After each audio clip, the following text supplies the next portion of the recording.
All right. 17.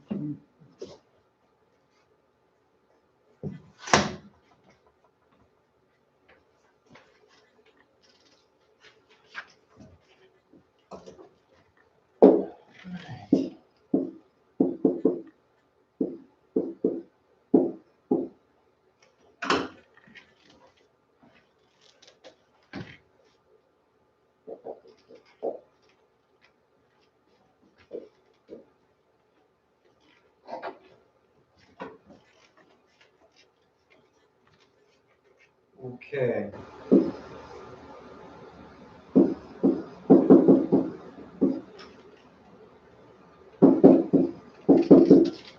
Okay, so the first thing I'm going to do is I'm going to isolate the square root.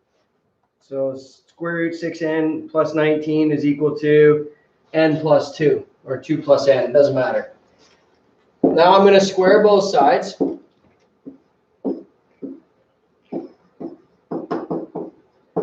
Gets rid of my square root there. Then I've got n squared plus 4n plus 4. Okay, now get it all equal to 0.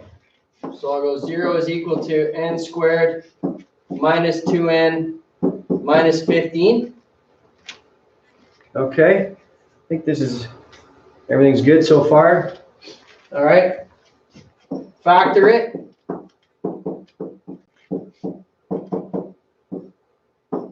I get n equals 5, and n is equal to minus 3. Okay, so now you could graph it if you wanted to.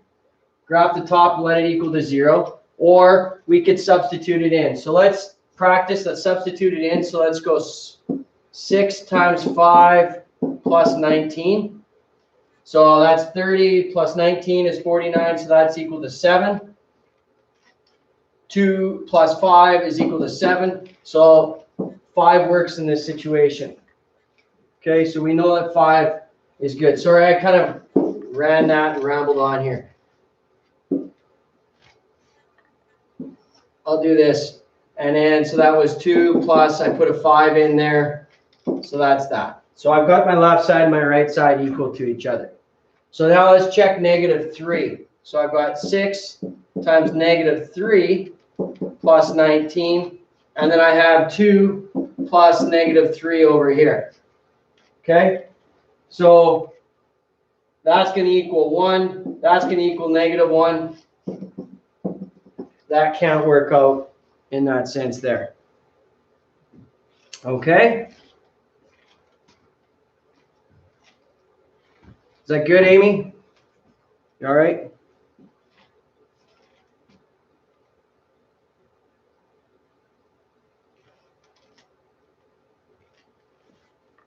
Move on. Okay. 218, 4b. Oh, Amy, how do you know when to FOIL the first thing being squared versus when you remove the root? Okay, so let's look at that question again. So I've got roots. Austin, I'll do yours in 1 second here. Okay. When I have a square root and I can square it, all right, that gets rid of it, but it's squaring everything on that side. Okay, that's why I isolate the root. If there was a value, let's say hypothetically, let me just do this again.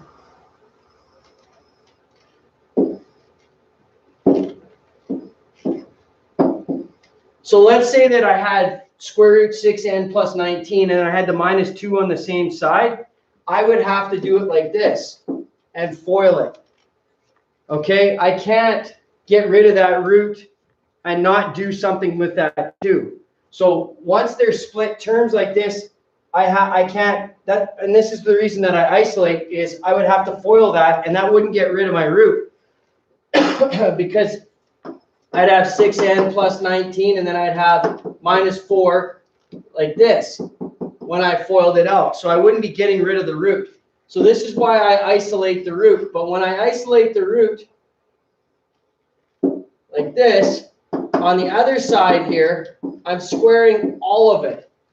So that's why I have to FOIL it at that point. I have to change this to n plus 2 times n plus 2. Now the mistake that everybody makes is they would square the n and square the 2. And that, you can't do that. You have to square all of it, which means it turns it into n plus 2 times n plus 2. So I kind of hope that answers your question. So when the root value is by itself, I just cancel the square root with the squared value. But when I have a term on this, or multiple terms on this side, I have to square the whole thing. So that's why I FOIL it. Okay. All right, let's look at, what was it, 218 4b.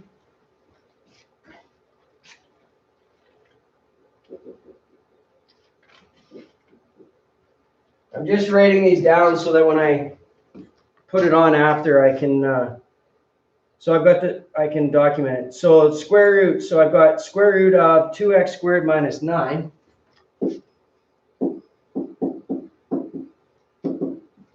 Is equal to 3 minus x. All right, so again, let's square everything like that. I've got to get rid, I can then get rid of my rooted value. So I end up with 2x squared minus 9 is equal to, and then I've got 3 minus x, 3 minus x times 3 minus x, that's what that is. So that gives me x squared minus 6x add 9. Okay. Get it all equal to 0. So x squared plus 6x, and I've got to subtract that, gives me negative 18 equals 0. All right. So at this point then, I look at it, and my factors of 18 are 9 and 2 and 6 and 3. So I can't get anything to factor into this. So if I can't factor, then I have to use one of my other 3 methods. You could complete the square. So I'm going to complete the square just because that value is even and it works out. So I'm going to do that. You can graph it to see if you get it, or you can use your quadratic function. So I'm going to complete the square. So I'm going to go x squared plus 6x plus 3 squared minus 18 minus 9 equals 0. So I get x plus 3 squared equals 27. I'm going to move the negative 18 and 27 over. Square root it. So I get x plus 3 is equal to plus minus root 27. So x is equal to plus minus root 27 subtract 3, which is plus minus 3 root 3 subtract 3. Okay, so if I were graphing it, I wouldn't, of course, end up with the rooted value. I would end up with whatever that works out to on the graph. But again, we just finished doing all of this, so I'm putting it into practice, what we just learned. So again, root 9 times root 3 gives me 3 root 3 in that case. Okay, so that's 4b. So again, you would have to either put those back into there or graph it and find out what those rooted values are. So you'd find out which one works and which one doesn't work in that case.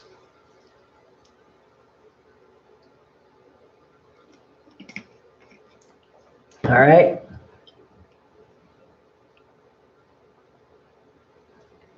Okay, are there any other questions?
Everybody's all right? Any questions?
All right, I'm gonna sign off for today. If you have any other questions, you can text or email. Be back on tomorrow morning.